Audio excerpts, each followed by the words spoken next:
Hello!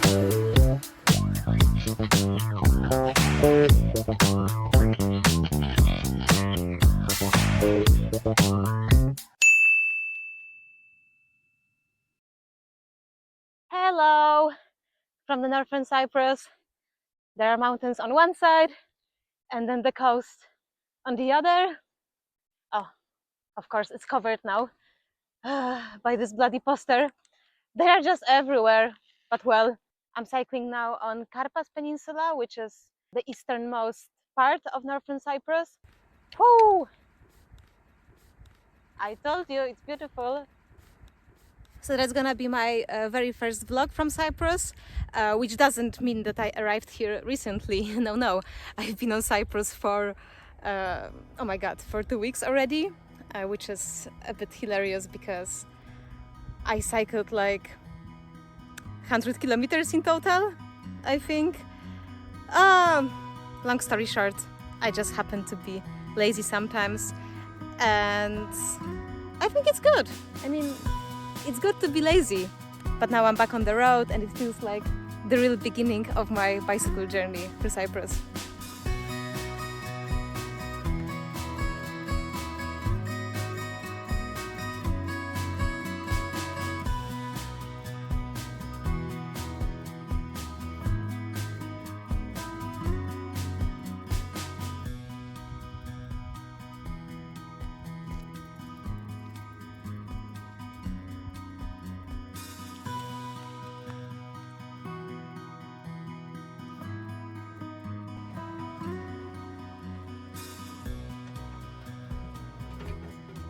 Looking and judging if it's okay or not.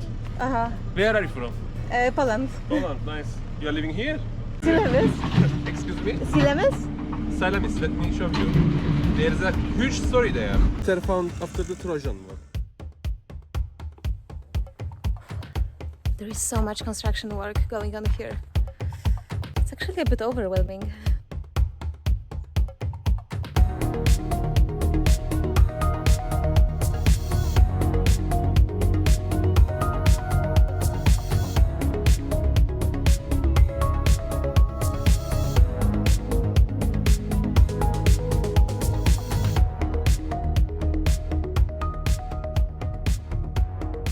I was aware before this trip that a lot of construction was happening in Cyprus, but what I saw honestly surprised me and also upset me.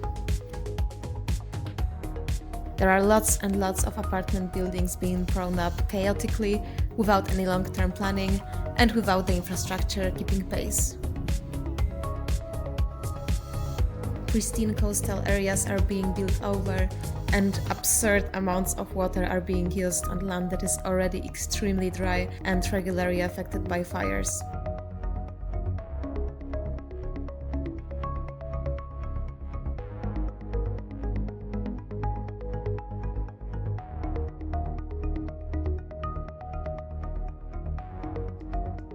What I also found pretty depressing were the living conditions of the workers. Not locals, of course, but people from poor Asian and African countries. I was told that the construction companies take good care of their employees, but I had a chance to see it with my own eyes.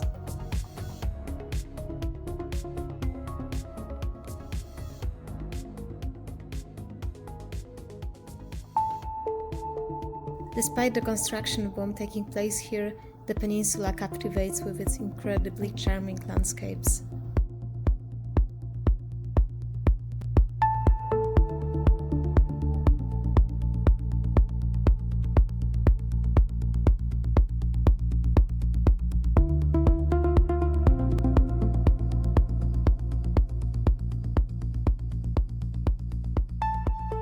I had a plan to reach the ruins of a historic church that I found on the map. It seemed like a perfect place to spend the night, super quiet and sheltered from the wind. I always keep setting up the tent when possible to save some time.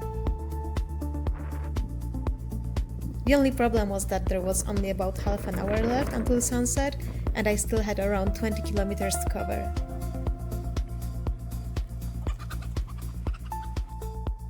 But maybe I shouldn't call it a problem. It's actually pretty cool to cycle after sunset. Of course, as long as it's not a main road. But in that case, look at that. And it seems that it's gonna stay like this for another 15-20 kilometers. So until I reach my accommodation. No way! A bike line!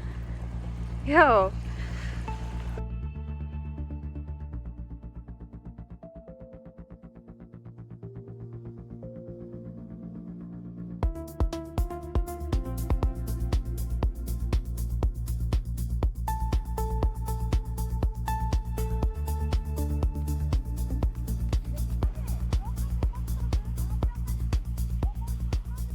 The last week.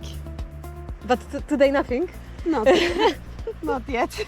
Not yet. The end of the Cyprus. Yeah, is end of Dipkarpaz. Cyprus, Then you can go to Varosha. Famagusta, Yeah, I go to Famagusta. Iskele, Famagusta. Mm. Then Exactly.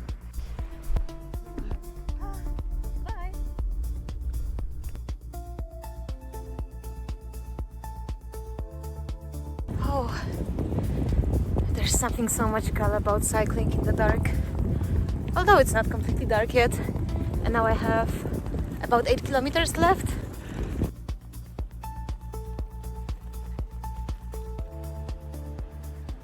Okay, now it's completely dark, but that doesn't mean that it's late. It's actually it's not even 6 p.m. Yeah. Winter time. At some point, a very friendly dog came along and followed me for quite a while.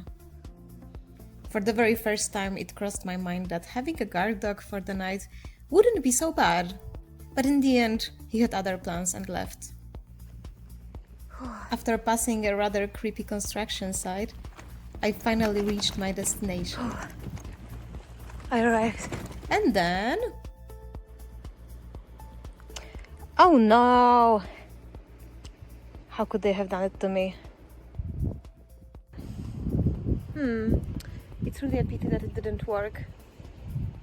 So yeah, I will go to those buildings over there. But I don't think there is much point of filming tonight, because really without light you cannot see anything.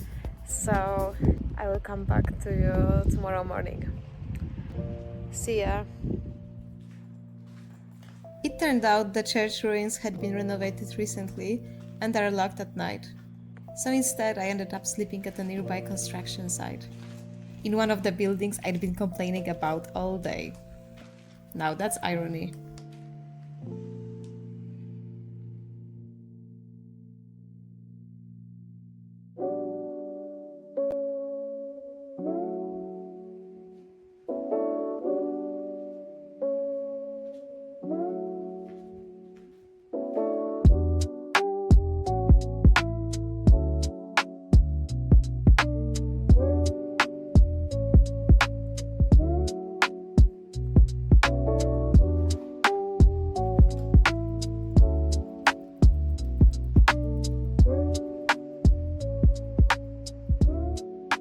It was still before 6 a.m. and the construction workers were already starting to arrive. At first I felt a bit startled, but I quickly realized they were very kind and friendly. Hello. Good night. Günaydın. Çay, kahve. I even got invited for breakfast and a cup of tea. And it wasn't the first time something like this had happened. People in Cyprus are so warm and welcoming.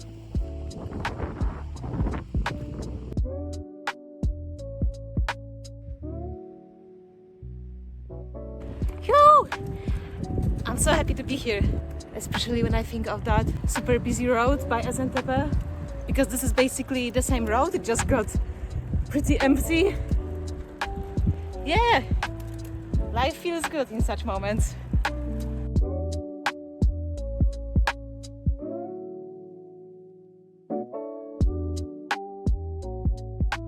Following this picturesque road, I arrived in Dipkarpaz, the easternmost town in Cyprus, just before noon.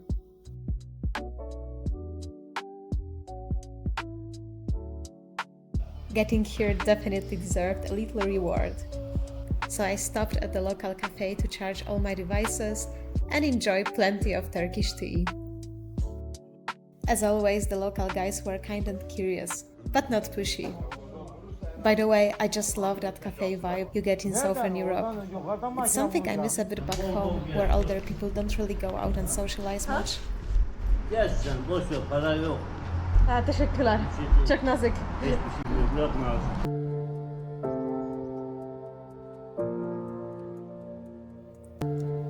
Dipkarpaz, or Rizzokarpaso in Greek, is a small town with about 2,500 residents, giving it a quiet, village-like atmosphere.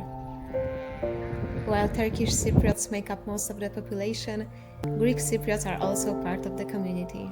Walking through the center, you'll see a mosque and a church right next to each other, as well as a statue of Mustafa Ataturk on a horse, symbolizing Turkish authority in this area of Cyprus. Dipkarpaz was my final destination, so to say. From there, I basically started turning back, taking even smaller roads on the southern side of the peninsula, starting with this delightful downhill ride.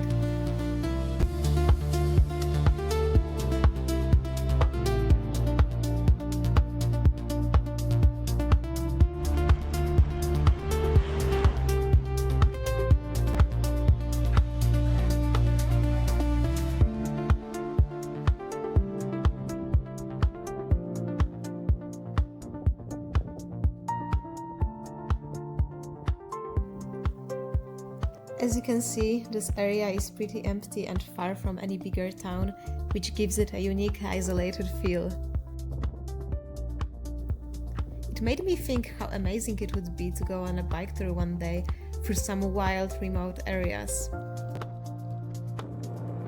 I actually almost felt like I was riding through a desert because it was extremely dry and hot, even though it was the very end of October.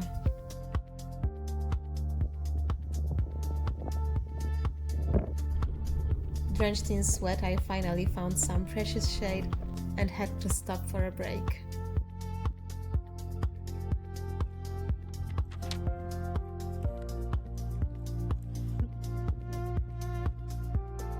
In Cyprus, I ate plenty of pomegranates. Locals gave them to me as gifts, or I simply found them lying on the ground. Hayır. Teşekkürler.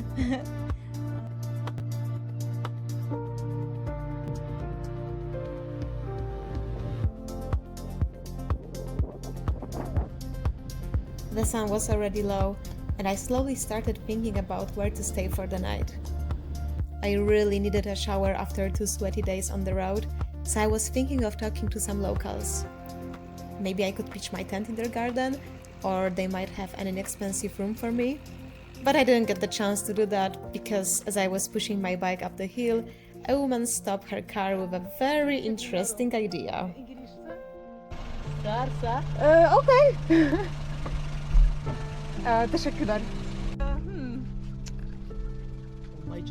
One of the things I have learned during my travels, or in life in general, is that some people constantly look for problems while others simply don't see them. And that? No problem.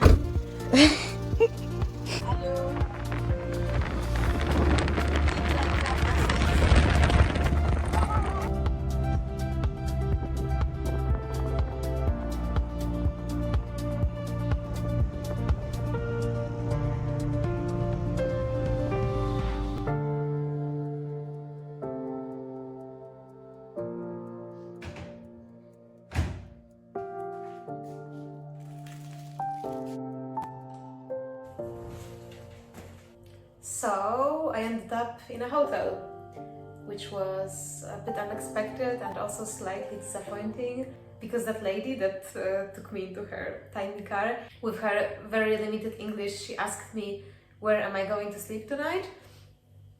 And I said that, yeah, I have a tent, but you know, I wouldn't say no to a very cheap accommodation, which is always a very good thing to say because people either find you a very good deal in their neighbor's place or even more often they actually invite you to their own place.